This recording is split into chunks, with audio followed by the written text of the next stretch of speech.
is up, you fucking idiots? It's Game and Movie Podcast here with another episode. This is episode number 10. Oh my god, we've hit the fucking milestone here with 10.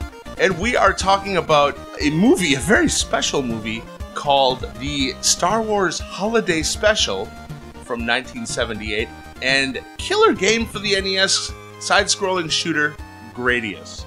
I am Anthony Schwader, your moderator or host, whatever you want to call me. And my guest today is my own fucking roommate, Jake Wiley Hess. How are you doing, dude? I am doing very well. Excellent. So right now, you're the only one here with me. It's going to be a two-man crew taking down the Star Wars Holiday Special. But before that, I want to know what's up with you, dude. What have you been doing? You're a newbie. This is your first time. So tell the people what you're all about. Have you been playing any games? Not really, besides playing Gradius today. Hell yeah. Yeah. Does trivia count as a game? Yes, it does. Of course it does. I do that every week. Yeah. Are you good? Yeah. And most of the time I only play with one other person, and we win a fair amount, which I think says something. There's teams of like 6 people who we beat. Yeah. That has to be satisfying. Yeah, it is. Hey, look at us over here. 2 people. Is strength in numbers? Definitely not knowledge in numbers. Idiots. Not sure. Oh, that's good. With winnings, what do you buy? Well, we get $20 of a bar tab, but normally we just buy 20 pull tabs. And we've actually won $250 before. Dude, that's awesome. Yeah. That's what we hope for. That's pretty much the only reason I go to trivia, is to possibly get 20 pull tabs and win a good amount of money. That actually makes your knowledge really worth it. Spending, $20 at a bar, what is that? Like 3 drinks? I don't know. Especially if you have a team of 4 people and you're just going to get, 4 shots? Yeah. So there's your $20. Yep, there it is. See you later. Yep. Oh, $4 a shot? Well, keep the rest. Yeah. There's nothing. Yeah, I can't get anything here for $2.50. So, or actually, you can, but we won't go into that. No. We could go through the entire pricing list of Bremen, I'm sure. Bremen is a bar that's not too far away from us that Jake works at. How is Bremen going anyway? It's great. Yeah? What do you do there? I do door there mostly. Mm-hmm. But you have bartended, right? Yeah. You have your license? Yep. Got it. Good. Got it about 6 months ago almost. So we are co-bartenders. Yeah. Not only are we roommates, but we know how to tend a bar as well. Or maybe not know how in my case, but just am certified to. I've drank at a bar enough that I'm a pretty good bartender. Yeah. Put ice in a cup, followed by liquor, followed by mixer, or open a beer for someone. Yeah, it's not hard. And being a doorman makes it pretty easy to keep people under control when you're behind the bar, because I already have to do that when people are coming in. Yeah, dude, no disrespect, but you are a formidable looking dude. I wouldn't want to meet you in a dark alley, is what I'm saying. I don't take that as disrespect. I mean, you're, if I didn't know you, I'd be like, oh shit, look at that guy. But what am I actually? Teddy bear. Same as me. Yeah. That's why we get along so well. What is your day job, though? What do you do? I work at an industrial rigging factory where I construct assemblies out of wire rope. That's right. The fabulous business of wire rope.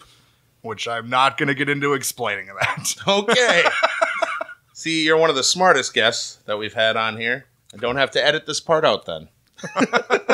All right. Well, good. I have been playing. What have I been playing lately? Jesus Christ. My Nintendo Switch has been keeping me busy. I have been playing Golf Story, which is a downloadable game. And what it is a golf RPG, if you can imagine this, which is kind of a crazy hybrid, but not so crazy if you go back in the history of shit. They were kind of doing that in like PlayStation 2 era. Didn't they have some kind of golf RPG-ish type stuff? Maybe. The ones I'm thinking of, like that come off the top of my head, are for the Game Boy Advance. There was something called Mario Golf, and a developer named Camelot made this, and it was as close to Golf Story with the RPG elements as you could get. You know, you walked around, you talked to people. There were stories. And there were, events that you had to progress through, and you leveled up your character, so you become a better golfer by the end. I think maybe I'm thinking of Hot Shot Oh, Golf. Hot Shots Golf is fucking amazing. And is I don't know, maybe that's not really an RPG, though. No, it was made by the same developer. Hot Shots Golf was Camelot, so you're not far off at all. In fact, I'm sure by maybe Hot Shots 3 or 4 that they were implementing that in there. I just probably haven't played it. I was a big fan of 1 and 2. Or that Triple X golf game. Oh my God. I don't think I never say that again. I don't think I ever actually played that, but they did a lot of that stuff for a while. So I don't know. I've been playing that. There's a couple of other games on Switch that I've been kind of leaning on hard. I played through Mario Odyssey. Cool. And that is just some sort of phenom game, man. Nintendo is on fire. This is the best year for Nintendo in so many years. What do you think, Jake? Is it time to start the episode? I'm fine with that. Yes, sir, I concur. All right, then we're going to let you listen to some of this fine music by Dan Panzig. And when we come back, we're going to talk the technical aspects of the Star Wars Holiday Special. See you in a few.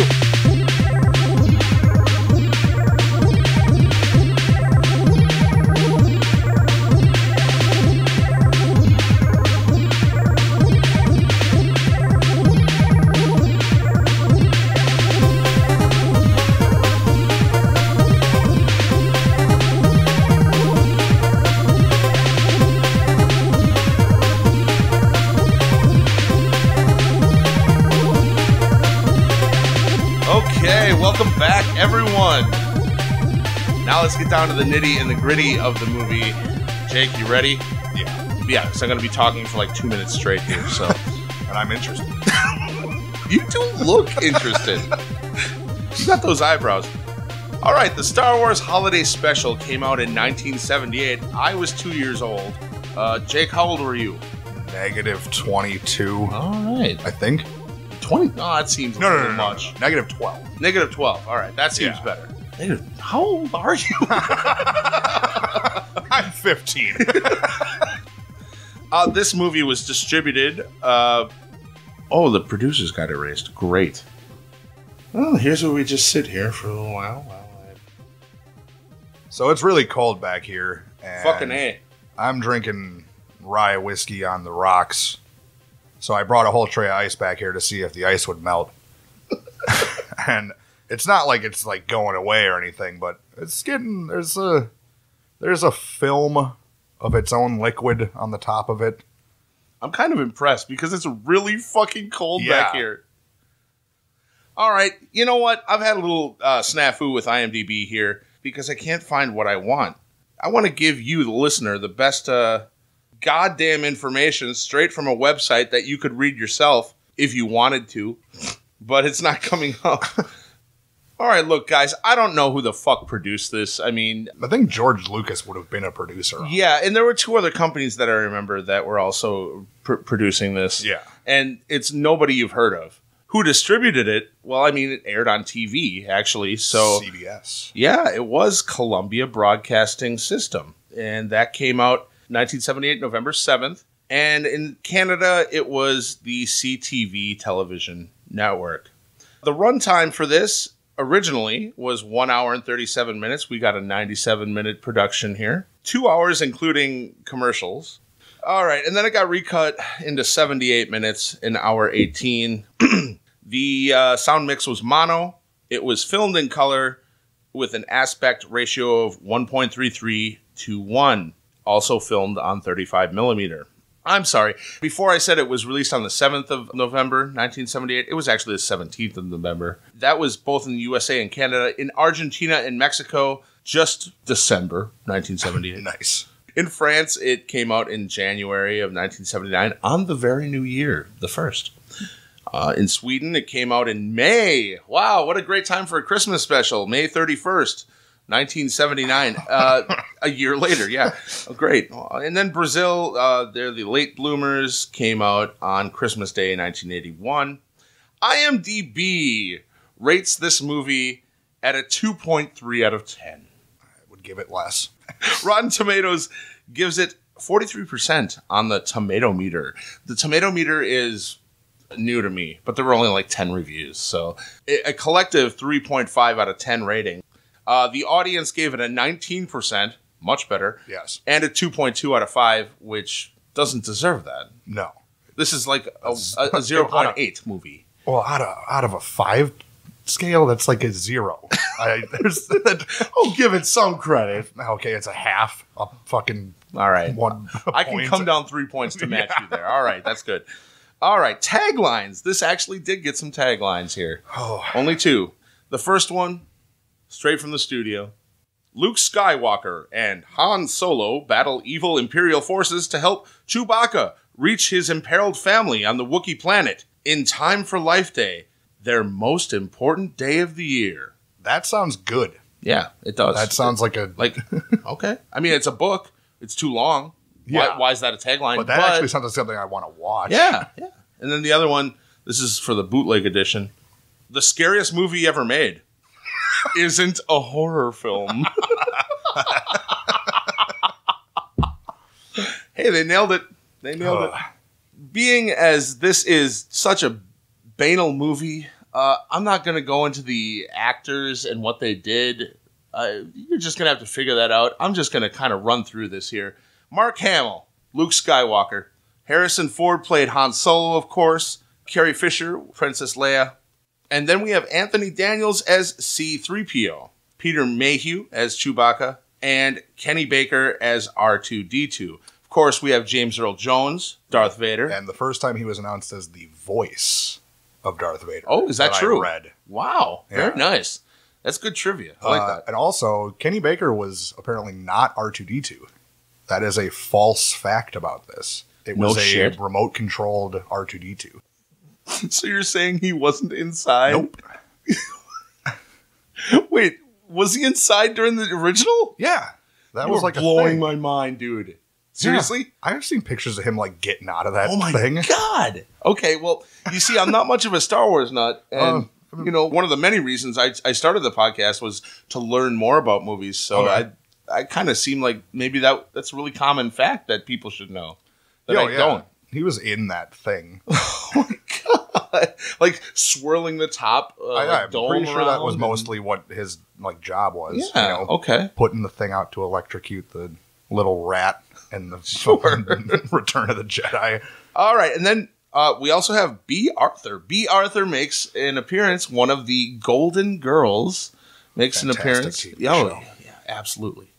And Diane Carroll as the Myrmia holographic wow. And I will have to say, for how weird that scene is, she is smoking hot. And dear God. I read in the trivia on IMDb that apparently that was them trying to get softcore porn past the censors. Oh, it makes so much sense. And Harvey Korman. This guy played 3 different people in this episode, which blew kind of my mind because he plays Krellman, Chef Gormanda, and the Amorphian instructor. I wouldn't have picked up on that at all. In like the beginning where they're like, this person, the guest star is, and they say his name and they show like those 3 different characters. So I think I kind of had like a idea. Okay. Yeah, during that part I was not paying attention at all. That was probably the most enjoyable part of the whole thing. It's already starting. Folks, I want you to let this sink in here. This is the last respite before you get our full wrath here. Just listen to the soothing tune. Probably again by Dan Pansing. Shout out to Dan Pansing. We'll be back in a few to discuss the Star Wars Holiday Special.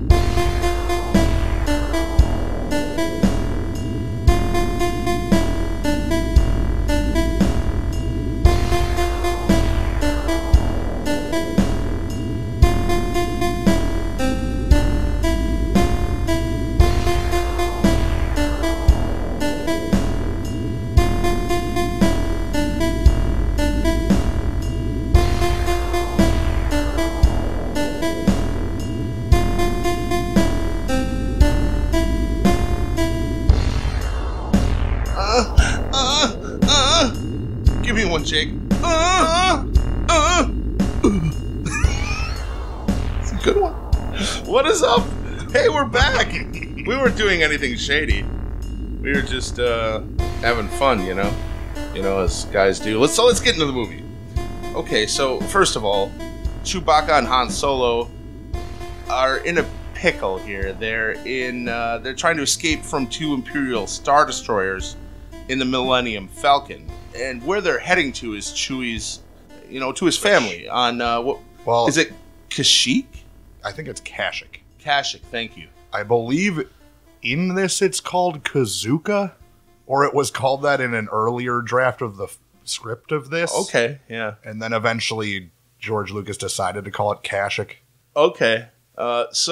And why? Because Life Day. Yeah. Which falls on the same day as Christmas for us, real life normies here. Yeah, I mean, I guess. And it's one of the most important days of the year for Wookiees. What we don't understand is that this holiday special is the first assault on the war on Christmas. I found it interesting that they called it a holiday special and not a Christmas special. Oh, shit, that's what you're saying. Yeah. I found that kind of interesting. Hey, Jake. What? They're winning. And to just give an overall statement of this movie, this is what they showed Alex in A Clockwork Orange to break him. That's what we're getting into. Alex was like, no more eye drops, please. Yeah, that part where he's screaming and his eyes are closing together as hard as they can. I mean, that's... Wow. So, okay, we set the scene up. Now we are treated to one of the most unbearable segments in a movie I've ever been treated to, which is the next 13 minutes, and it has nothing but what, Jake? The Wookiee language. And it's like grunts. It's not even like some stuff where you can kind of you can tell what's going on by some form of emotion. Because whenever they speak, it just sounds like they're angry about something. It's not like... It's like German. Yeah. So it's just 13 minutes of I felt like my brain was melting. I started to tally. There is 18 times in this movie that I ticked down, why is this happening or what is happening? Dude, you're not wrong. There's just no context whatsoever as to what's going on. Yeah, it's breathtakingly amazing in the worst way. Yeah. So, yeah, we know what's going on. There's body language between the Wookiees, okay? Yeah, and let's meet our Wookiees. Oh. We have, first of all, Itchy, the father. He's like white fur. He's not brown like Chewbacca. But is that just because he's old? Not sure. And then there's also his wife, Mala, and she looks a bit more like Chewbacca. Yeah. She's very tall. Got a lot of eyeshadow. Yes, kind of, I think the distinction of her being a female Wookiee would be the... Also the traditional apron that females wear all the time. Yeah. And then their son, Lumpy. Yeah. Well, these are great names. Okay, Itchy and Lumpy. Okay. Well, and their actual names are Malatobuk, Lumpawarump, and Adachikuk. All right. So there's a little bit of Itchy and Lumpy. I think they fucking stretched to get to their Lumpy and Itchy. Right. Yeah. We're seeing basically them in their house. We see Lumpy come down with a plane and he's just like, being real fucking terrible. Annoying. Yeah, he is. He's like flying a plane above Itchy's head. Grandfather. Is it his grandfather? Well, I mean, that's Chewbacca's father. No shit. Okay. Yeah. For some reason, I was thinking that he was their son. Oh, no. Mala is Chewbacca's wife. No. Really? Yeah, and Itchy is his dad. Oh my god, I'm learning so much. First of all, there's a guy in that goddamn robot, and now Chewbacca has a wife? God, I'm so ignorant. But in a good way. I love learning, you know? All right, so I'm going to try and take this mentality forward with these facts here. It might change a little bit. It's honestly, how I'm explaining this to you means it sounds like I'm saying that this movie is worth anything. I just happened to notice something that Tony didn't. This doesn't give this movie any footing. No, you're totally right there. So, dude, Itchy gets really mad, and he's like, "Oh, yeah, oh man, he gets real mad." He goes over to the table, and there's cookies on the table. Yeah, and he's like, he notices it and takes one, and like jumps up in the air and says, "Yoo!" So yeah, but he gets scolded. He gets scolded when he takes the cookie. I'd imagine they're supposed to be for the Life Day dinner or whatever. Right. Yeah, and yeah, so like he's basically told to take out some trash. He hates being told what to do. Eventually he does. Yeah. But what does he do when he gets out there? He like gets up onto the railing and walks on it, which is the most, I mean, there's a lot of unnecessary shit in this movie. Yes, yes. Man, is that scene unnecessary and very like long.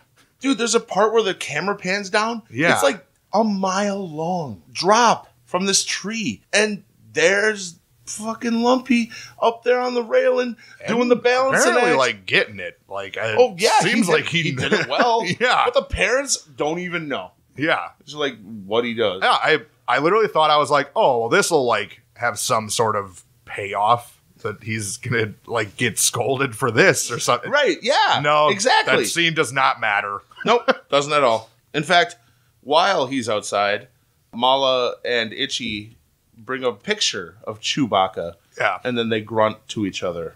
Assuming that they're sad. Yeah. Because I can't tell any of what. They're like, where the fuck is he? I don't know. That's another thing, too, is like the dialogue scenes, if you can call them that, between them, it's like they're too long. You could just have each of them grunt once and then move on to the next thing. I don't know what they're saying. All right, so Itchy takes a card, like this weird, like, it almost looks like a Game Boy game, actually. Yeah, or like it goes to a console. Like a mini cassette. Yeah, it goes to a console in the middle of the house. Lumpy's back in from taking the trash. And basically, we see him insert it, and this thing plays holograms, which is awesome. Which, it's interesting, too, because that's one of those chessboards, right? Or space chess. Yeah, that's one of the same it's basically, things? Yeah, okay. I think. Lumpy is just like, oh, wow, this is, yeah, like he hasn't seen it 10 million times before. All about it. You know? And what is it? It's basically like acrobatics. It's like Cirque du Soleil. Yeah, Cirque du Soleil. Fucking real weird.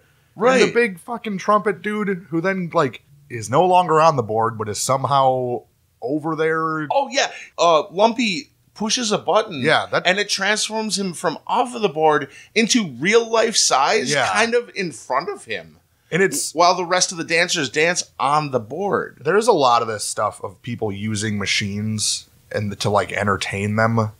And that is they're theme. always very interactive machines. Like you have to be pressing a button to make something that's apparently just a video work. I mean, it was 1978. Sure. So even something like, a CD, who now to us is completely outdated, is kind of weird. So what I think they're doing is they're equating to either the 8-track or the commercial cassette players here. Because VCR wasn't even then. Yeah, did they even have beta? I mean, yeah, maybe it's in the same, like, just as it's getting started, right? So, yeah, this is one of the first of many time-consuming, garbage time fucking scenarios. And listen, I didn't mind the performance. Yeah, I guess the one was on the bars. Yeah, that seemed like a Olympic worthy bar performance. It was like what is it? Dual bars. Yeah, that looked like pretty good. Mm-hmm. But it was also, and that's the biggest thing about every single new scene in this. Felt like I watched an hour of something. It was so grueling. It is. It's terrible. So yeah, we are literally treated to a 3-minute scene of no talking, no dialogue, and this is part of the 13.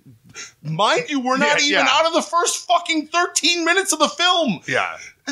This is part of the 13 minutes of nothing but grunts, but now we're treated to a scene of just people dancing for no reason. It's just entertainment, and young Lumpy loves it. Is it because he was pissed And that's another thing, too, is it seems like whenever he does something, it's just to distract him from being... I think I agree with you there. Yeah. Yeah. He's disgruntled that he has to take out the trash. He's disgruntled later when he has to do the dishes. Yeah. You know, yeah, no, I'm with you there. So, yeah, now she wants him to do dishes. Of course he hates it again.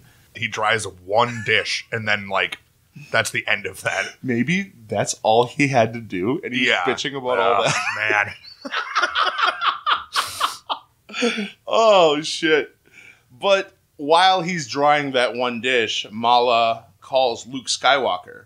Finally, we get some English. We get something else other than this fucking family now. I don't want to be like, yes, there are fictional characters. It's not even that it's English. I would have taken hearing, like, just a language that I am at all familiar with hearing. Yeah. You know, put Arabic in there. Yeah. That would be fine, but just, like, they're just grunting. So, Luke Skywalker. And wow! In the flesh! Pretty much any of these scenes are, like, actually nice. It's a nice, like, it's a little bit of a reprieve. At least it's like, hey, Star Wars. You know? Like, for real, yeah. Yeah. I know, I'm with you there. But, yo, let's be real. Luke Skywalker, get out of the makeup cabinet because especially the eyes, like, they put too much on. You kind of look like a clown. A little bit. Yeah, just like, or no, Clockwork Orange.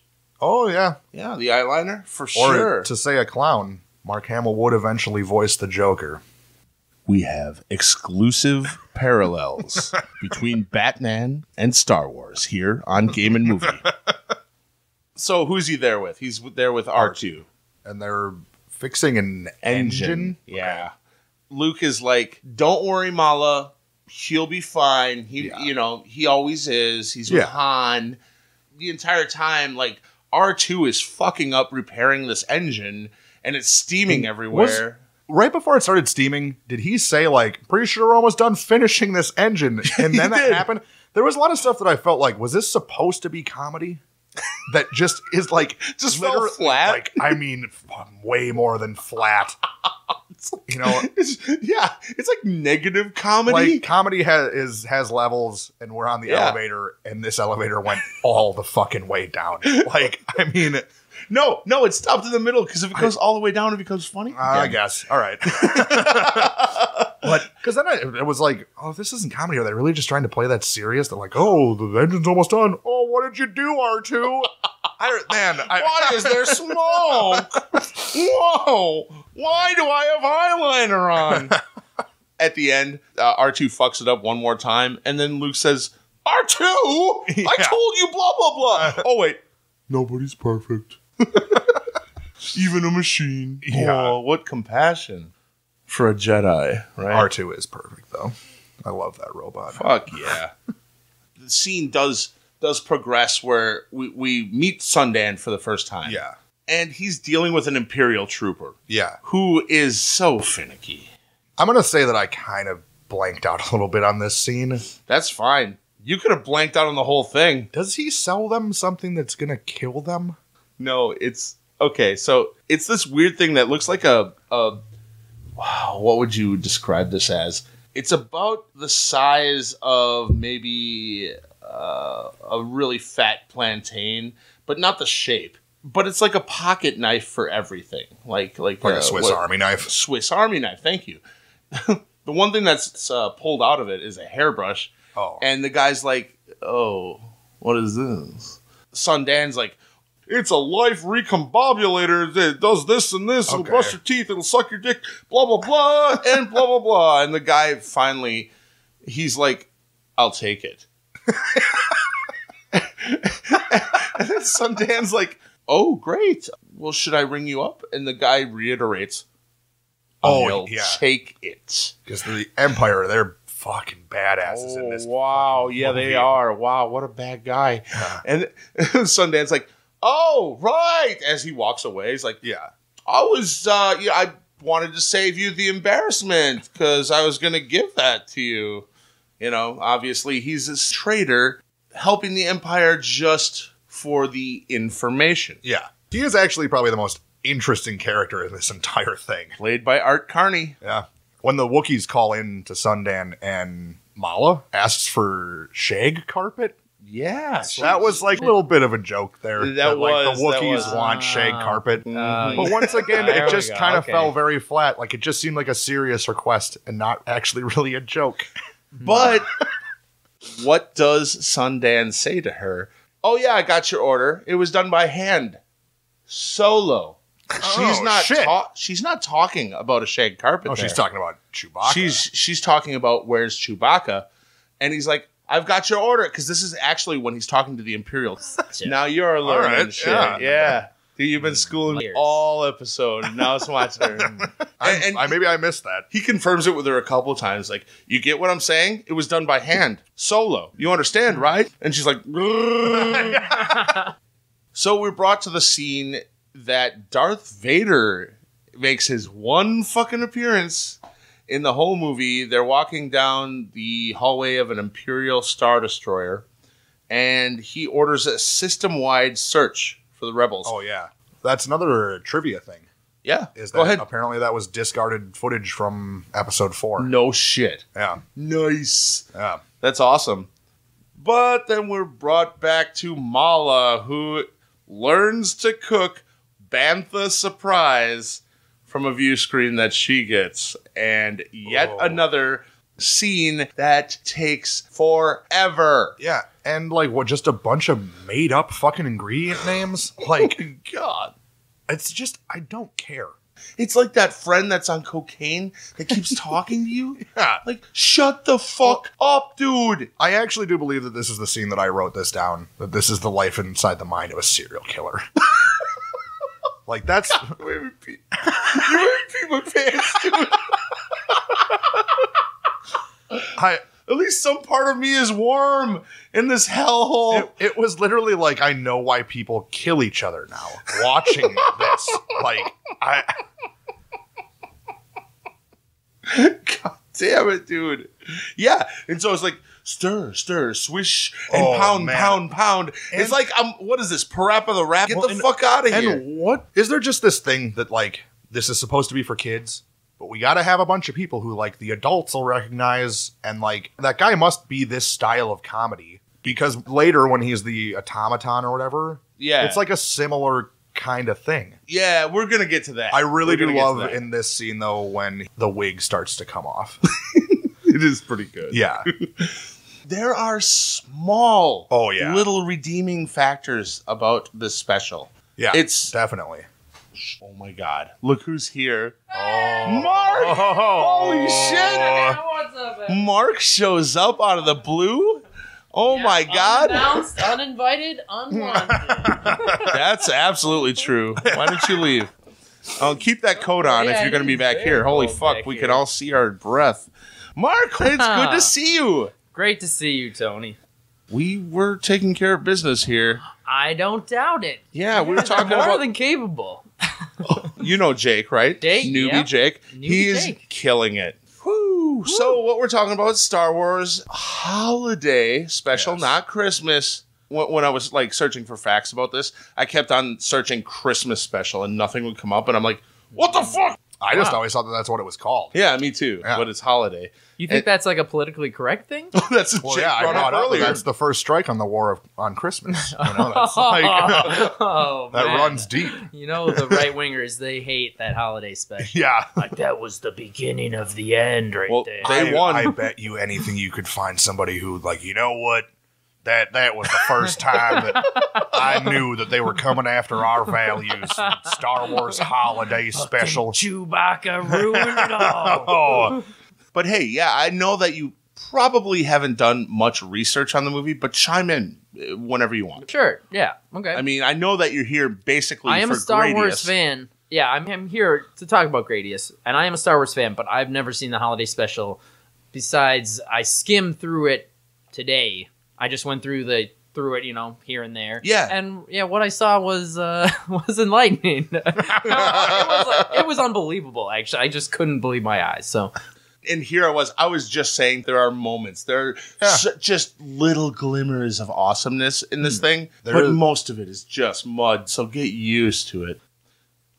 So Han and Chewie we're brought back to the Millennium Falcon. Han and Chewie fend off TIE fighters as they approach Kashyyyk. But martial law is declared. So all Imperial groundings or takeoffs, they're prohibited. Everything.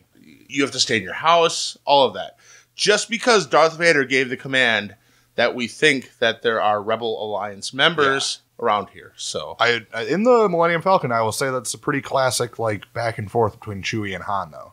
Like, that is, no, you're well, right. 'cause And he's here's one like- of the sparkles. Yeah. he's like, yeah, I guess I did get pretty bad coordinates. Like, what of it, Wookiee? Like, there's a nice little, like, back and forth there, and then we're just subjected to more. See, and that's when it Like- works. And they made it work there. You're Yeah. right. That was decent. All right. There's a knock on the door. It's ominous. In fact, there's ominous music playing. But it's just Sundan. He arrives at the Wookiee household. He's got presents for all. He gives Lumpy, the youngin', a transmitter. I'm going to save you the exposition here. Mala gets what looks like a sewing machine, but it's not. It's sort of like the console in the beginning of the movie. It's something that shows you hologram, but also plays music. So apparently there's some distinction between that and the table hologram viewer. I don't know what the fuck. It's an audio-visual presentation center. Yeah, thank you. Yes. Yes, Hey, exactly. One of these presents better be like just meat on a stick. Because if I know anything about about Wookiees, that they just love meat right on the bone. Oh. Yeah. Dude, I have a lot in common with Morkies. And the last gift for Itchy, the old man. This fucking scene, Jake, am I right? Very uncomfortable.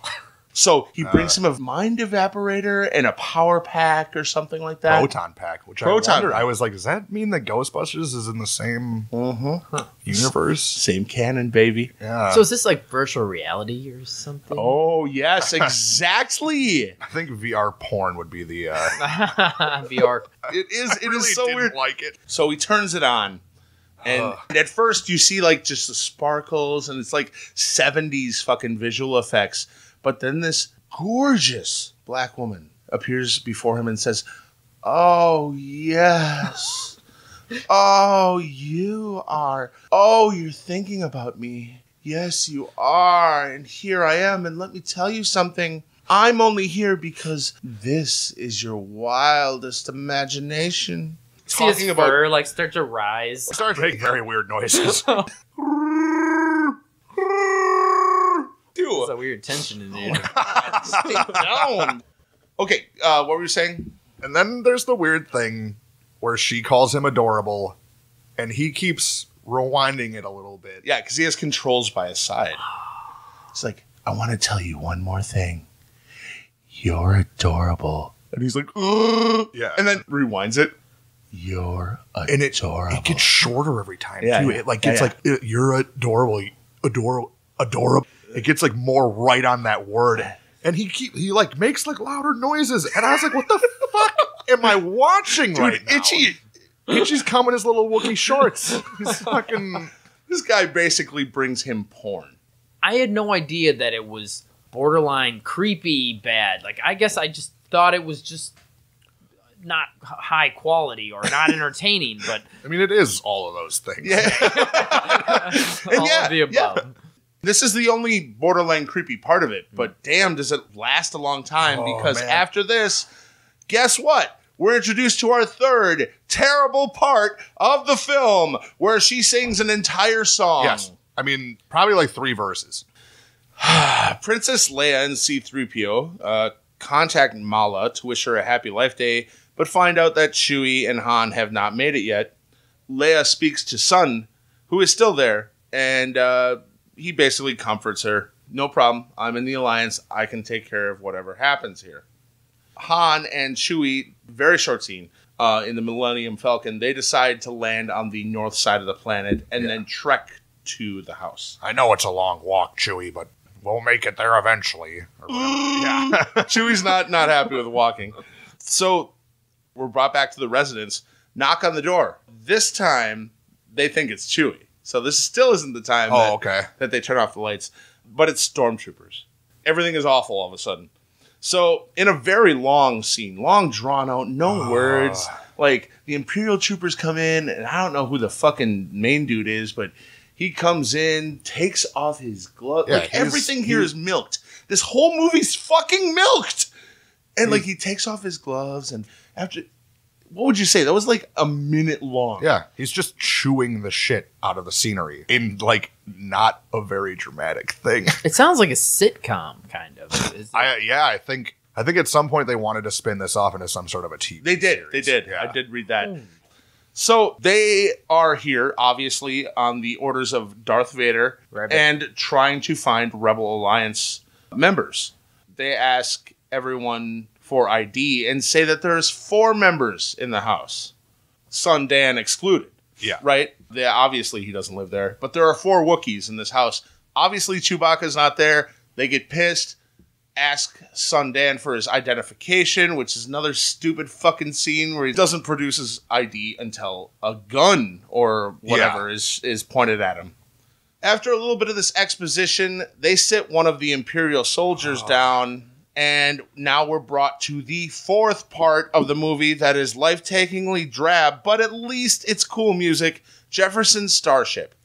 I disagree. No, you don't like the song? I wrote down, ladies and gentlemen, the interstellar disgrace. Jefferson Starship. I didn't mind it. I don't know. I don't get why is this happening? Again, I had a tally of 18 times that I asked what is happening or why is this happening watching this whole thing. I think I enjoy listening to you guys tell me about the movie way more than I would enjoy. Absolutely. And that's why this podcast exists. Yeah, there we go. And then there's like the little scenes where they show him like, I kind of like this. Yeah, kind of like watching this. They do go back and forth. It's like, what? And Wait, what is the pretense that they're playing? Oh, it's because he's kind of put on the spot because he's not really supposed to be there. He helps out the Empire. I mean, but he's a member of the Alliance, you know? Mm-hmm. So he's like really nervous. And so he shows basically this is the present that he gave Mala. The Chewbacca's wife. Yeah, it's the audiovisual thing. And said, here, let me show you something. Oh, you look bored. Let me show you something. And he's just like nervously fidgeting. And it's the Jefferson Starship playing the song Light the Sky on Fire. Mm. And so we're treated to yet another holographic performance, but this time with music. So here we are. The Imperials, after the video is done, they're instructed again, search the upstairs! What are you doing? So they go upstairs. And are like suddenly being real dicks about searching. Yeah. Because there's a part before this where the one stormtrooper is like, finds this little cabinet and he opens it like very slowly and closes it very slowly. And now they're upstairs in the kids' room and they're just like tossing shit around. And it was like, when did they suddenly become like, I mean, not the Empire's mean, but like. The Empire is mean. But they were like being kind of careful about shit. And then suddenly it was just like, just throw all this shit around. Yes, right? No, yeah. I didn't really even put that in my head, but you're right about that. They were like picking up stuff carefully and putting it back down when they were downstairs. So obviously Lumpy is distraught because now they're upstairs fucking up shit. Mala puts on an animated story for Lumpy. This looks cool. This looks cool. Yeah. It shows a recent adventure of Chewie and Han. This is the only redeeming factor of this entire thing. I really like this pretty much. cartoon. I agree with you. So you're telling people if you want to watch any part of this whole movie, just watch this one part. Yeah. And actually on YouTube, it's there for you. I actually think it's great. There's a weird part where I feel like maybe they didn't like Harrison Ford because the animation of his character is like has this very like you can't see his eyes. His face is like long like a horse and stuff. It looks very odd. Also, he's like tied up upside down too. But it gives a lot of weird continuity to the Star Wars universe too because it's like they all meet Boba Fett before you ever know that he's looking for Han Solo and shit. It was kind of like this is a big thing. Like this means a lot for like the entire like the first 3 movies. Right. For real. And Boba Fett, I mean, this is after the first movie. This is even before Empire, so Luke and Leia see on a view screen that Han is hanging unconscious while Chewie appears to have taken him hostage. Luke flies to the planet's surface with R2-D2 and C-3PO, and they encounter Boba Fett, who knows where Han's ship is. Luke is knocked out by a virus on the ship, and R2 tells them to hang Luke upside down to keep blood flowing to his head. Fett leads Chewie into the city to get a remedy, but the droids find out that he is secretly hunting rebels for Darth Vader. Luke and Han are restored to consciousness, and C-3PO tells them about Boba's secret alliance just before he escapes. Now we're brought back to IRL, real world. Before we go back there, Okay. there is a weird thing, and it happens even in some other situations in this movie, where Boba Fett's gone. I guess everything's cool now. Let's just chill. It wasn't like, maybe we should fucking, like, go after that guy and figure out, like, Right? what is going on. They just kind of like, all right, see that guy later, I suppose. In fact, there is like a weird Scooby-Doo moment where they make a joke and everyone laughs. Yeah. This is 20 seconds after dude took off. Yeah. What's his name? Boba? Is that the joke? That's the joke.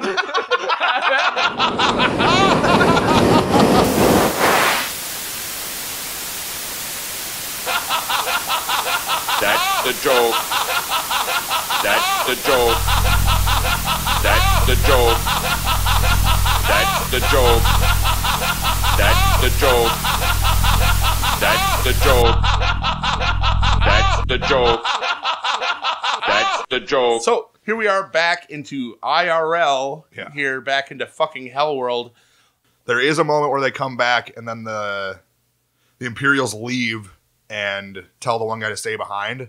But the head Imperial goes, yeah, clean your room. Like, man. You motherfuckers are the one that dirtied it. Yeah.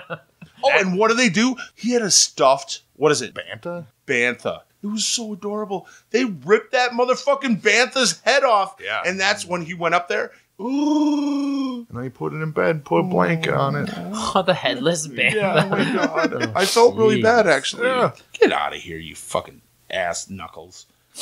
Here's what happens after that. Sundan does, yeah, that's exactly what he gave him, was a transmitter. So he learns how to build it by watching this video. Jake, this instructor, what the fuck? He does like this pretend thing where he's running out of energy. Yeah. And then has to do like bird flaps with his arms to gain more energy Rubs so his he can forehead. tell. Yeah. And, like- so he can tell like little Lumpy how to do things, and Very creepy also. There's Yeah. parts where like the voice starts to kind of modulate and it's like, ugh, Yeah, like, or I might be able. yeah.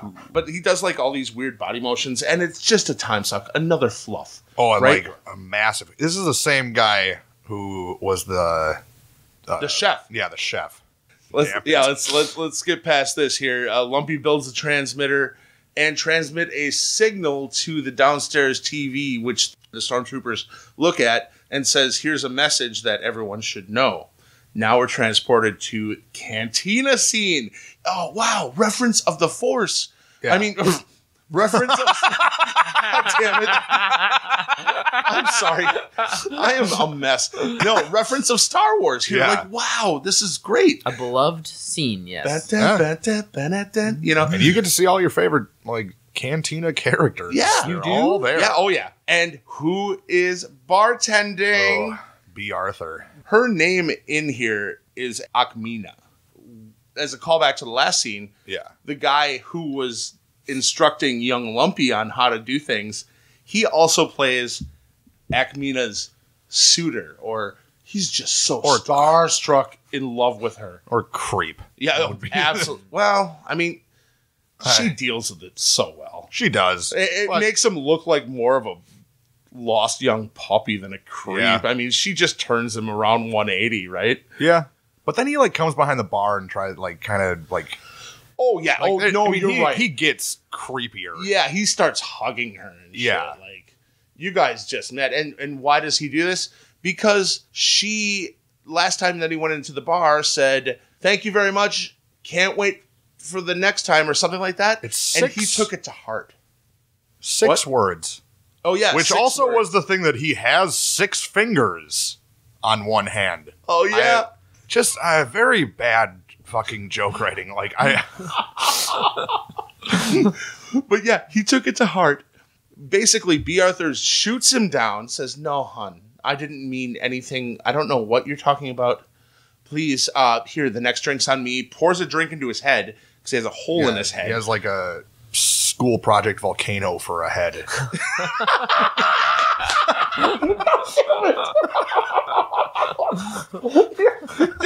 Dude, that's all. I mean, it's Fuck. Oh my very God. weird. So yeah, he sits there, and after he was shot down, told to like stop hugging B. Arthur or Akmina, and then goes back around to the bar and says, "I'll wait forever. I'll do anything it takes to fulfill my prophecy, like, you know, to be with you." And what does she say to the person that leaves? The same 6 words. "See you next time. Can't wait." And then he's like, "Oh," finally gets it. So this whole scene just kind of sounds like it doesn't apply to anything else. It just comes out of absolutely not. out of left field. Also, And skimming through the YouTube video, it seems like a huge chunk of it too, like 20 or 30 minutes of it. oh, it's a really fucking long scene. And there's a weird intro to it that it's like, life on Tatooine. Come see this is unscripted and like yeah, and that's what Lumpy did. Like the Okay. first thing he did with the transmitter up there was to get the attention of everyone All right. downstairs. And that was very confusing to me. I was like, wait, why is this Yeah, happening dude, this right whole now? scene could have been completely fucking ixnay. It's something that pissed me off the most. But we'll get to that once they start kicking everybody out. All right, so the next thing that happens, the Empire announces martial law curfew. All right, so now Akmina needs to try and kick people out, but no one is listening to her at all. She goes to people and by name, she's like, "Haven't I done enough for you?" And they're all just like, they turn away. Yeah. And then the devil walks in. Who? The devil? I mean, it's just literally it's the devil. Like, it walks into the bar and he pulls a gun on her when she tells him that they're closed. That's right. Oh my God, I totally forgot about that. I was like, I thought you were doing a bit. No, here. it's the devil. She's like, "Okay, I get it. I get it. Drinks for everyone." And then what happens? The 6th times. No, this is 7? 6? This might be I've 7. lost fucking count. This might be 7. This is just soul sucking. Now we get B. Arthur singing a fucking song. This is one of my least favorite of all of these because they make the Cantina song have lyrics. Yes. No. And it no. It's as bad as it's worse than you think. Dude. I luckily did not care to remember any of them It's because basically her saying goodbye to the friends. yeah, but it's that like Her and it, friends being everyone that's in the bar. I'm sorry to cut you no, off. that's fine. They slow down like the and it goes along with the lyrics that she's singing, and that it really and they do it again later on with a different thing. No. And it really annoys me when it's like, this shit doesn't have lyrics. Don't ever do this. She sings that, like, you don't have to go home, but you can't stay here. And it's all encompassed in a scene that never needed to happen. Yep. Well, and the only reason this is another trivia thing, is the only reason she was in that movie is because her, like, nephew really liked Star Wars. Is that right? Yeah, there was, like, the only reason she did it. See, doesn't the movie take place on the Wookiee homeworld? How does the cantina, which is on Tatooine, have anything to do with it? Well, it was the kid transmitted this video to distract. Oh, okay.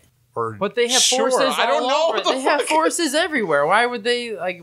I don't know. Yeah, dude. I mean, you're barking up a tree right now. That Jake and I, I don't know have if I'm just seen confused this because I today. didn't see it, or I'm confused because it just doesn't make any sense. And it I- doesn't. And Okay. I want to say that That's this what I need to song know. is fucking like 6 minutes long. That's bad. Number 7 in the soul-sucking, time-grabbing, fluff-inducing, can opening waste of fucking time on Kashyyyk. Imperial officers receive an order to return to base. Return to base. Return to base. Guess who's behind this one, Okay, huh? see, that's what I thought. I didn't know that he transmitted the video. I Yep. thought the only thing he transmitted was this message. Yeah, that was kind of his test, was Okay. transmitting the video. And then he's like, oh, shit, I have control now. Yeah. Okay, this is good. And this is actually kind of clever. I thought. It is. He pulls the wool over the stormtrooper's eyes. It's for about a moment that they think that this is an actual message. But they do leave, and they leave one solo stormtrooper in charge just in case Chewbacca comes back. Well, what happens? The stormtrooper goes upstairs, and what's Lumpy doing? His back to the stairs for some reason. Yeah. Even though he's trying to do this subversive shit. Yeah. He's not even looking out for himself. So, God, it's so terrible. Everything about this fucking movie is so terrible. So, back to the stairs, and the stormtrooper comes up, and of course, it's blaring out of his monitor, or the transmitter that he just put together with the help of the fucking wind-down fucking asshole puppet dude. And, oh, God. Oh, my God. The stormtrooper busts him. So, wow. The stormtrooper takes Lumpy, marches him downstairs with the gun, right? Yeah. And brings him outside. And finally, Han and Chewie are back. And this is the best part of the fucking movie. Take us through it. Han Solo breaking this fucking stormtrooper's ankles. Juking the shit out of this fucking stormtrooper. No violence, no guns. Oh, man. No punches, nothing. Yeah. One juke. Yeah, he knocks the gun out of his hand, and then they're like, who's going to go for it? And then Han Solo, goes for it and doesn't, and then the stormtrooper falls through the fucking railing, to his death. It's like a mile. Yeah, just fucking Juke Master General fucking Han Solo. Oh my God. All right, here we go, man. This is it, man. The Empire's out of here. Han and Chewie come in, and there's this scene where they're reunited. They have a happy life day. Mala, and oh my God, it all makes sense now. I was going to say that him looking at Mala was very creepy as his mom, but now that you say... Dude, they're that you thought that. Yeah, they're rubbing noses and looking at each other longingly, but they hug. Everything is good, finally. I do like that Han Solo is a straight up murderer though, because he was they're going to be looking for this guy, and then he threw his gun over the railing too, needed to get rid of evidence. Oh, definitely. I want to say it's not the last thing. I mean, we've been talking about this piece of trash for a while, but actually, let's back up one moment. Han does need to leave. Han leaves. Han fucks off. Yeah. He needs to go to get past the martial law bullshit. Son Dan comes back in. There's a knock on the door, and that is where I think that they're hiding, and the lights are off. Yeah, but it takes them forever to turn the lights off. Yeah. It takes them forever. And they're all moving around the room like a lot. It was very weird. They should have called this movie Stalling for Time. Anyways, it's Sundan. Yeah. Hey, it's just me. Hey, what up? It's your local trader. And then there's yet the last transmission that came out, and they are looking for Imperial soldier number 38997. Yeah. Please report. Sundan's like, I got this. He calls in, and they're like, Sundan, what do you have to say? And he's like, oh, yeah, it's about that trooper. Yeah, he tried to rob me, and then he took off. He went to the hills. He ran. I think he says he ran for the hills. Right? Yeah. And they're like, okay, we'll mark it down. And then after the transmission's closed, he's like, it pays to do business with an empire sometimes. Yeah. So after this, the final part of the movie, it's the Wookiees and their life day, and they are literally walking into a light that's in space. It looks like they're walking into a sun or a star. Then we're brought to this weird open area where a lot of Wookiees are gathered, and I honestly... How many Wookiees? Let's say 20. Okay.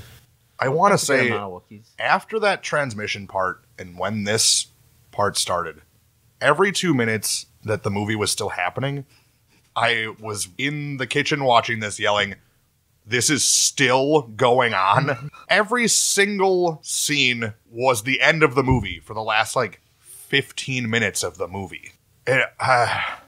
Like you said, you were like, yeah, now we're at, the end of the movie. It still feels like I watched, another hour worth of, material. Dude, but we're treated to one last treat, aren't we? Yeah. But yeah, a song sung by Carrie Fisher, and it's awful. Apparently, she demanded that she actually sing that, though. Really? Yeah. But also, Well, I don't care. It's terrible. like I said before, this is the other terrible thing, is they take the Star Wars theme and put lyrics to it. No. Yeah. And it's like about fucking Life Day or whatever. So- Very upsetting. Well, Jake, you and I, we deserve pats on the back. I'm proud of you for watching it. It took a lot out of me. Like, A little backstory here is I didn't know that Jake would, like, I had approached him yesterday. I said, hey, man, looking for people. Yeah. And he's like, yeah, okay, I'll let you know. And I'm like, oh, Well, there's no way he's going to to do it. put backstory to that, I've been on vacation for like a week and a half, so I was a little bit like, I'm not really sure if I'm going to be like around. Yeah. There was no malice to me. No, of course Yeah. not. Of course not. I'm sorry. Yeah, I didn't mean to imply that you, yeah. Yeah. Right. You're on vacation, you do what the fuck comes Yeah. before you, right? I mean, that's what vacation's all about, spur of the moment shit. But yeah, today I woke up and I came out of my room for the first time and Jake's like, this thing sucks. And Tony was like, what? And it's like, this fucking Star Wars thing. It's fucking awful. And he was very excited. Yeah, I was. I also screamed the moment that you said that, Mark, the moment that you said that you would be along for the Gradius talk. I was It's not the first time it made you scream, Tony. Oh. hey guys, you have been listening for way too long. Let's give you some soothing sounds of Dan Pansig. Probably. Shout out to Dan Pansig. Oh, yeah. Hey, see you in a minute or two.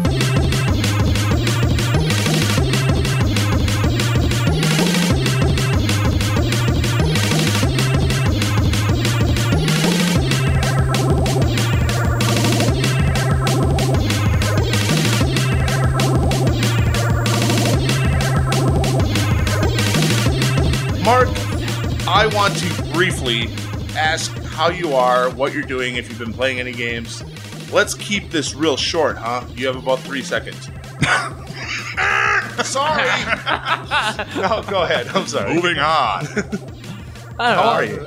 I'm getting by. It's winter. I think we're all in kind of hell. So Yeah, we are. My feet are literally frozen. Yeah. We just took a break, went out into the warm living room. I still can't feel my toes. Yeah, it was 0. It was 0 on my thermometer today. So Holy yeah, fuck. it's 0.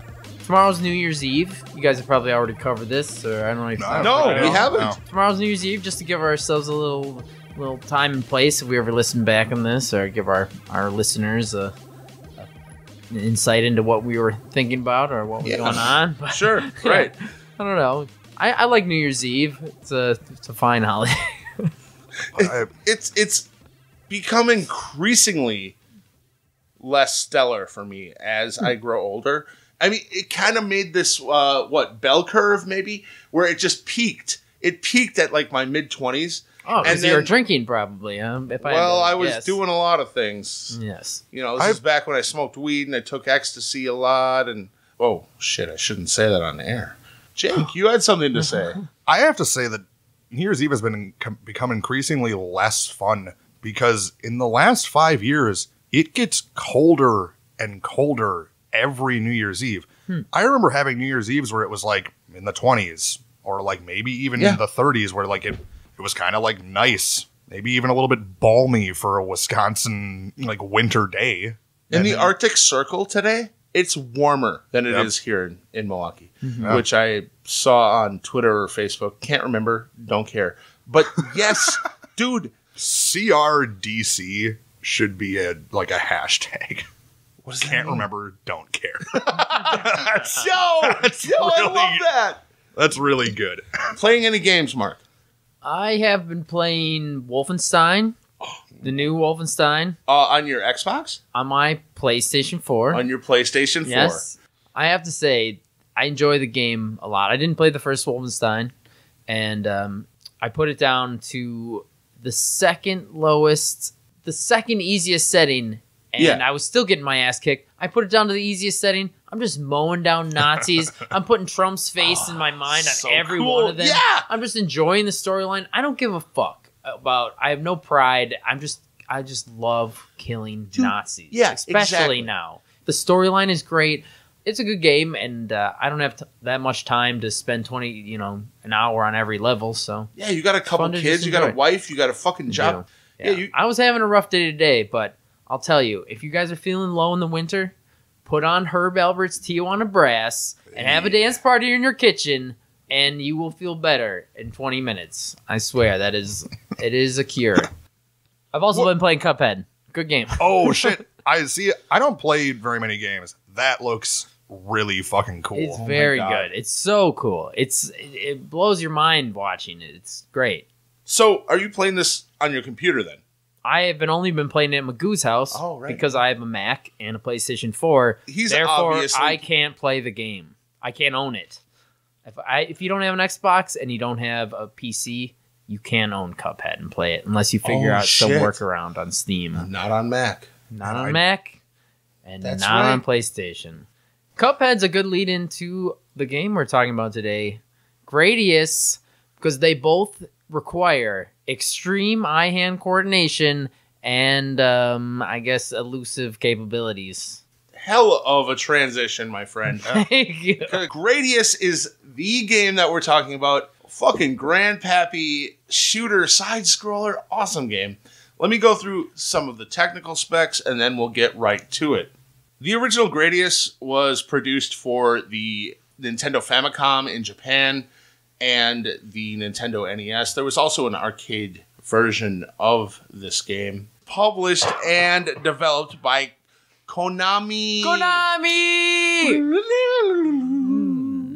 What is Konami? I'm sorry. What is a man?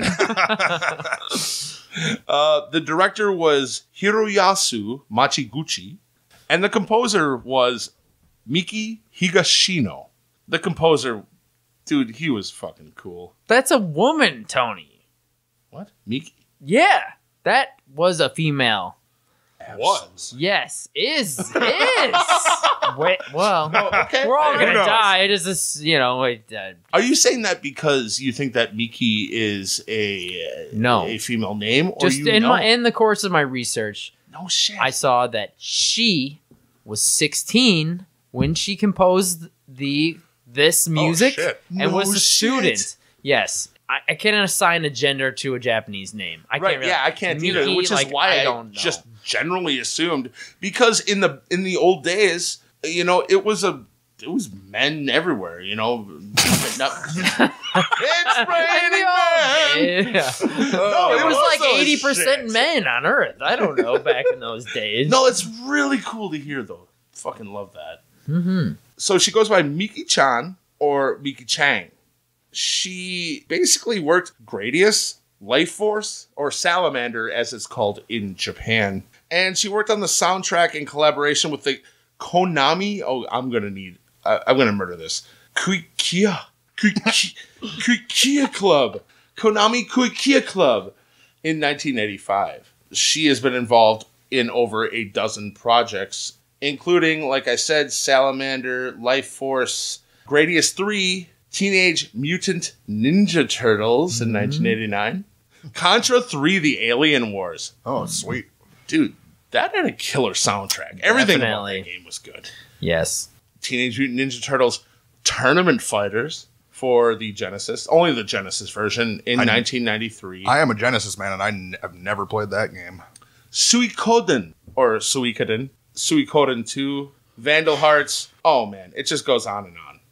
I gotta say, when the music starts up for Gradius, that just ignites like maybe it's nostalgic, but it's a great triumphant tune. Maybe you can patch it in right here, Tony. I had a bad experience with it this morning, though, because I wanted to sleep another half an hour. And Tony, so I had to put in earplugs, but it is good music. I like it. Yeah, sorry, bud. It's fine. I had no idea.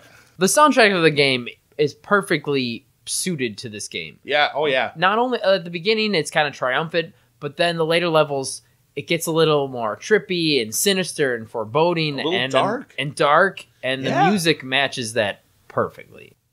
The release date was May 29th, 1985. Obviously, it's a scrolling shooter. Single player. It had multiplayer in the cabinet in the arcade. The arcade version of Gradius was released internationally outside Japan under the title of Nemesis, although later releases kept the original title.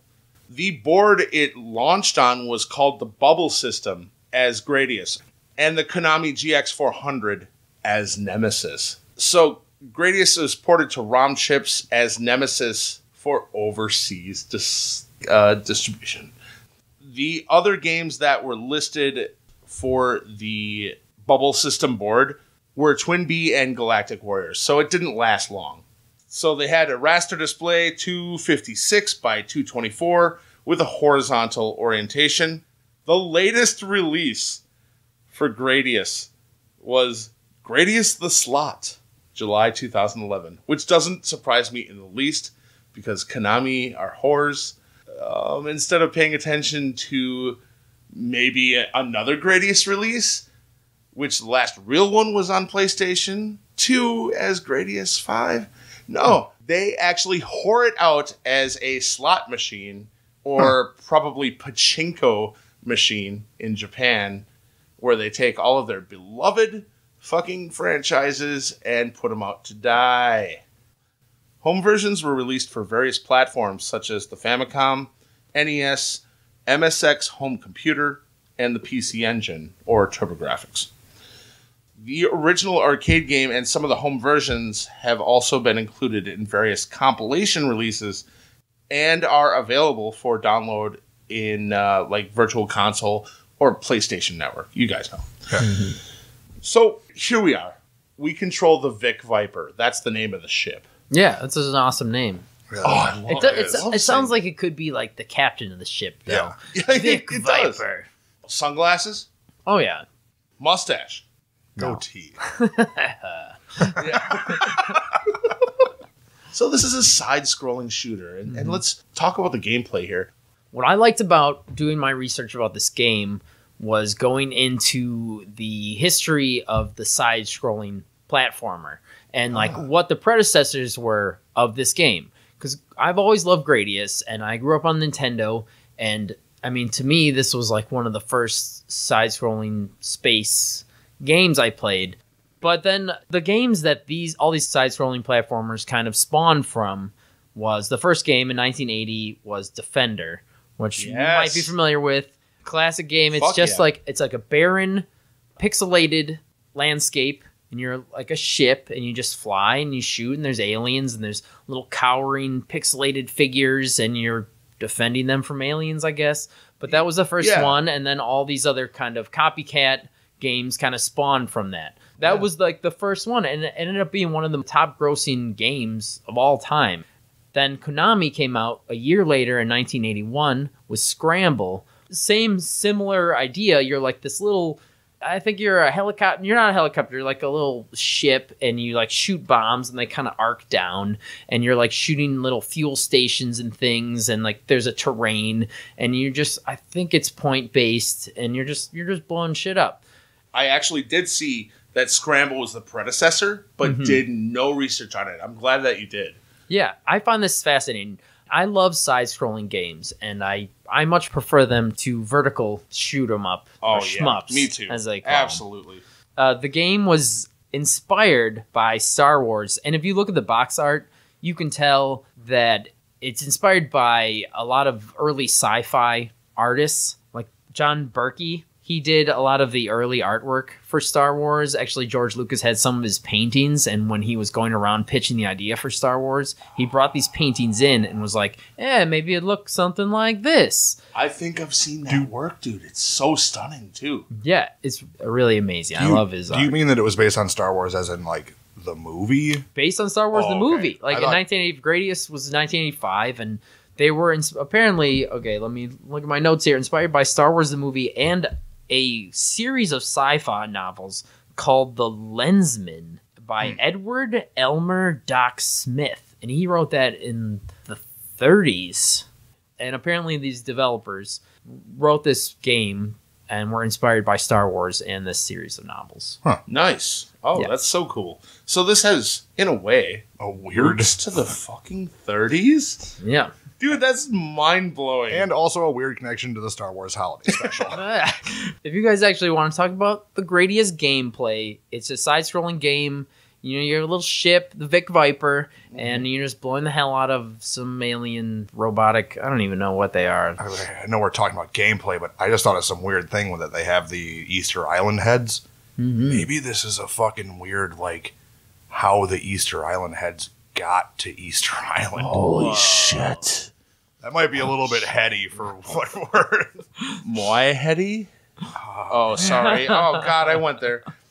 Okay, so getting into the gameplay of the game, you're a spaceship and you're blowing the hell out of some alien ships or whatnot, and you have this power-up system, which was pretty innovative at the time. It totally was. It laid the groundwork for so many other shooters. So many other shooters copied the fuck out of this. So what do we do to advance this bar here? We have one button to shoot and one button to select what's on our power meter here. Yeah. We have to collect something here. Yeah. And if you were to imagine this in your head, it's a bar on the bottom, Yeah. and it's lit up one segment at a time, but you have to destroy orange or red enemies, depending on how you look at it, and they drop power-ups, and these look like circles with legs or something. I don't know. You fucking collect them, They and look it like a advances the power-up. meter one square, okay? Mhm.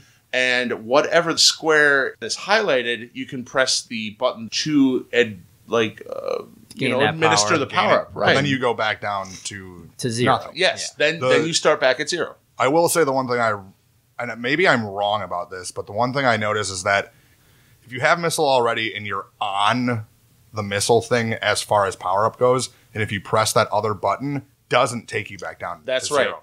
That seems fairly advanced.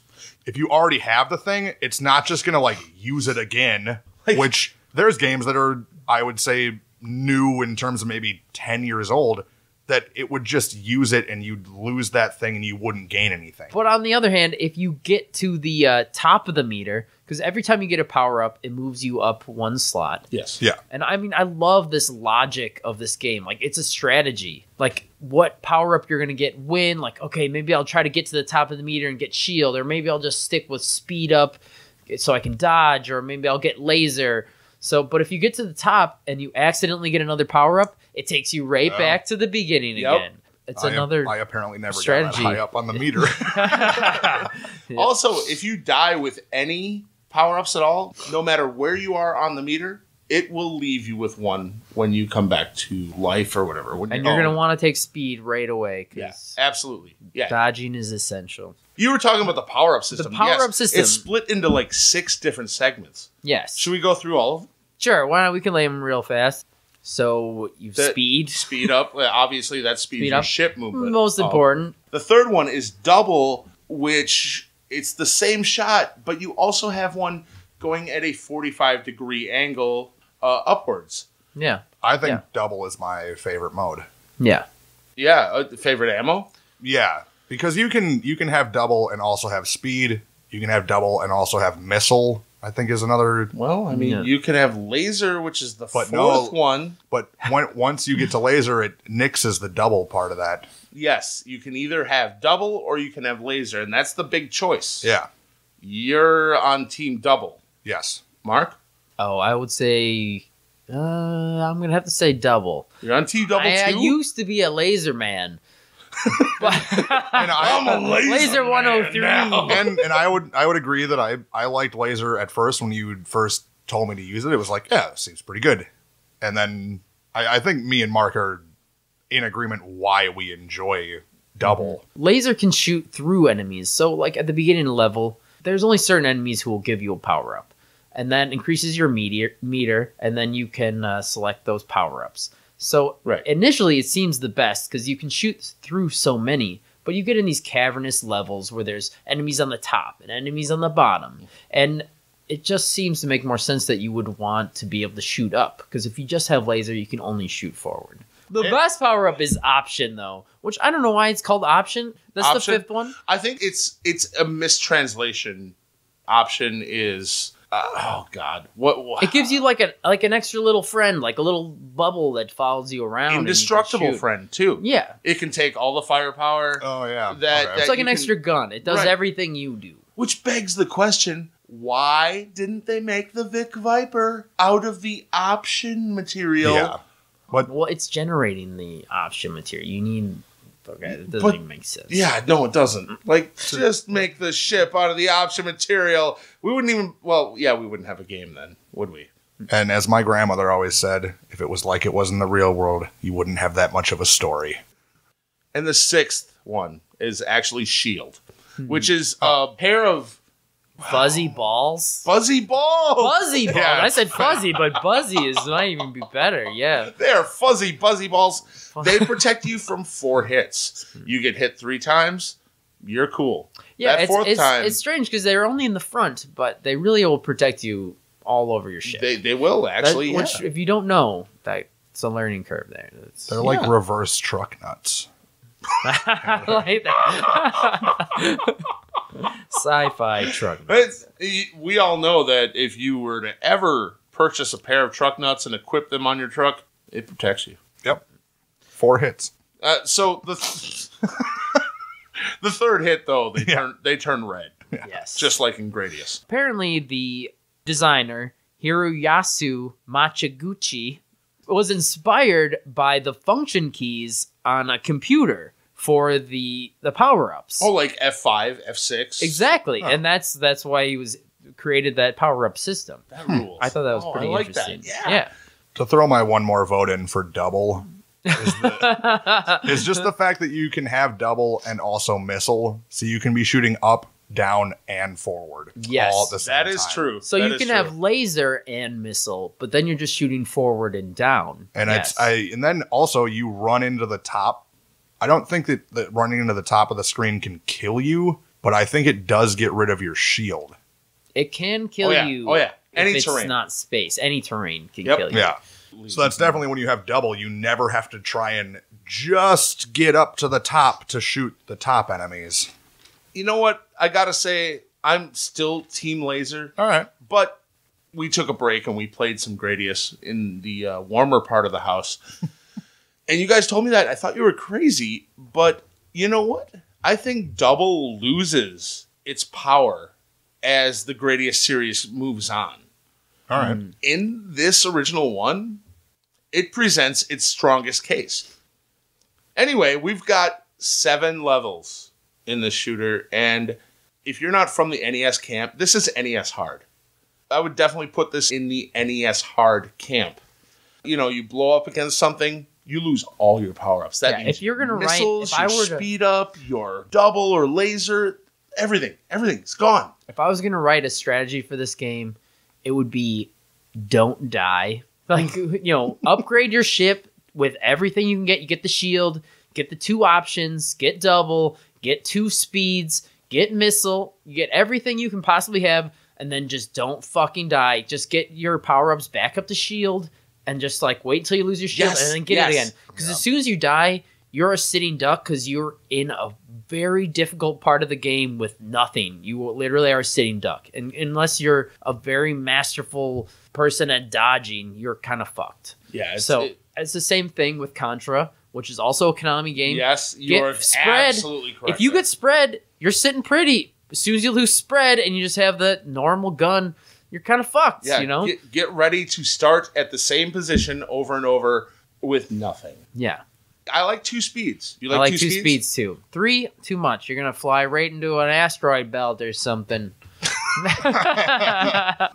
As far as gameplay goes, is I actually really love the vertical shoot 'em up, bullet hell, whatever you want to describe them as. And this, as a side scroller, reminded me of the vertical, even though it was horizontal.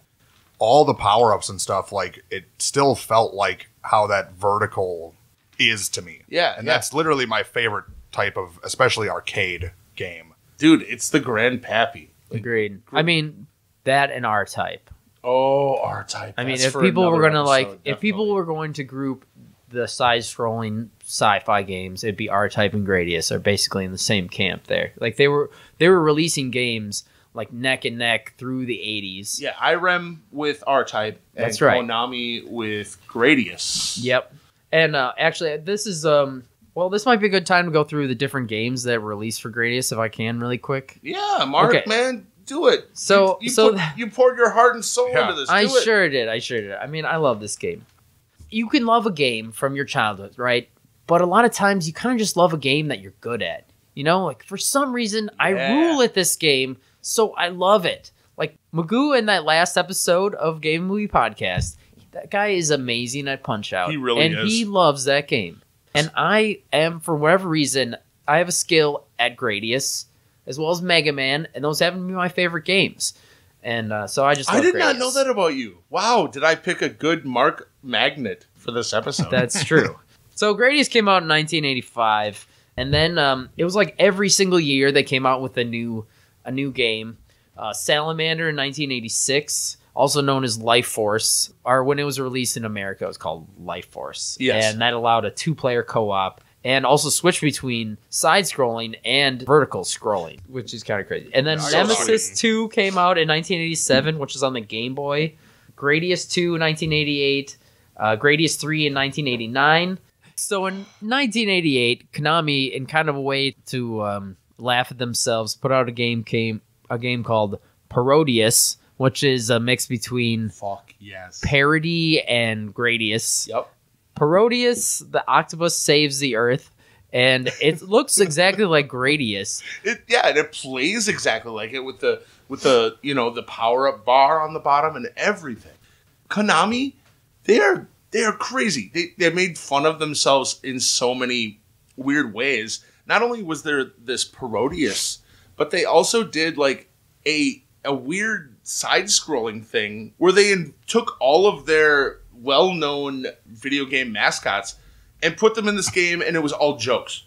So they're the kings of like self-referential humor. That's pretty amazing. Yeah, I I think really so, wish I too. could have appreciated that at the time. I'm sure I would have got a kick out of it. Yeah, we never experienced this. No. Parodius was only released much later. And also, it's a lot of cultural influences and folklore that we wouldn't even have any idea about. Yeah. I'm sure Japanese stories and just culture we just don't even understand.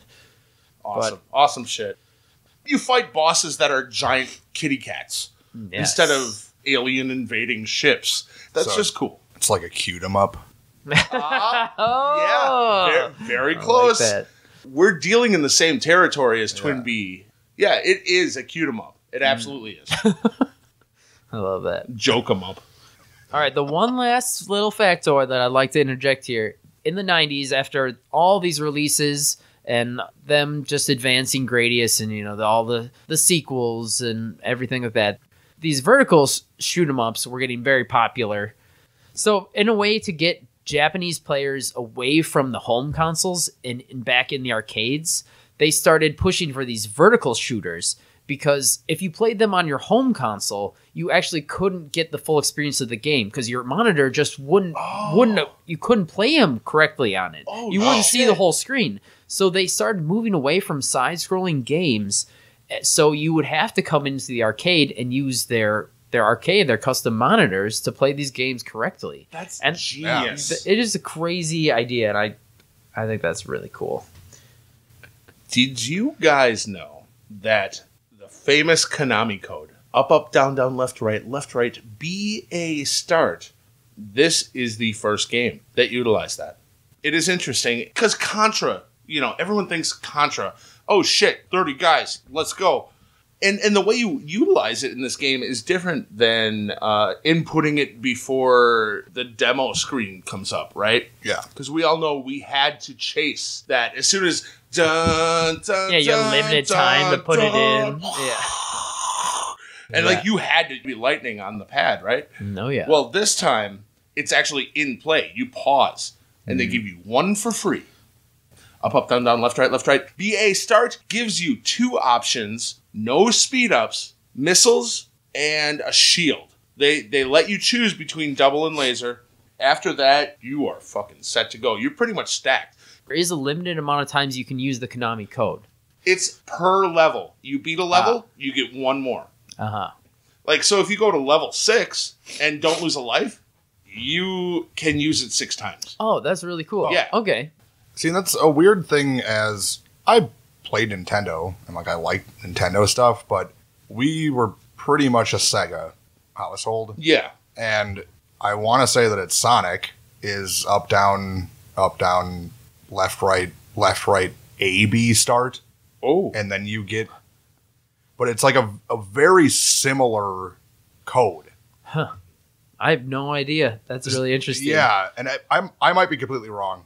But about the game that it's for, not about, I know that there is a code for like one of the bigger Sega games that was like extremely similar to the Konami code, but wasn't a Konami Right. game. Mm-hmm. Yeah, it's kind of imitation wink, So that's- wink, nudge, nudge. When you started to tell me that code today, I was like, yeah, I know it, and I almost said AB, and then you were like, it's BA, but that's just how the buttons are on the controller. They're in that order. It's BA, whereas on Sega it's AB. Man, talking about Konami and the Konami code, it just... Okay, so in Gradius, the final boss is a brain. And there's something about Konami and just, like, the bosses being body parts Yes! that I just love. Like, in Contra, what is the last boss? A fucking heart. beating just heart. fucking shoot the fuck out of a heart. Yeah. And in Gradius, just shoot your brain. And, I have a lot of various troubles with my brain and battles and mental problems. And, it's very satisfying to just come fucking mano a mano with that fucker. Just fucking take it out. That's my brain. So, Konami, thank you. A lot of psychological work done. I'm going to leave us out here with some reviews. Back then, what was there? Nintendo Power. And even this existed before Nintendo Power. So, review scores. All Game gave it 4.5 stars out of 5. CVG gave it 37 out of 40. Crash. Bandicoot. I have no idea. Yeah, it just says Crash. 59%? That is harsh. This game is awesome. What? Normally I'm a little bit slow to like figure out if I like a game, but I started playing this today and it was like, this is great. Immediately likable. Yeah. And like a genre transformer. Okay, so Sinclair User, 5 out of 5 stars. A little high. It won a couple of awards. Sinclair User gave it the SU Classic. And C plus VG gave it Game of the Month once. All right. Jerk off motion, I'm doing it. This game ruled. Yeah. Absolutely. Totally rules. Here's another song by Dan Pansy. Hey, Dan Pansy. See you in a minute.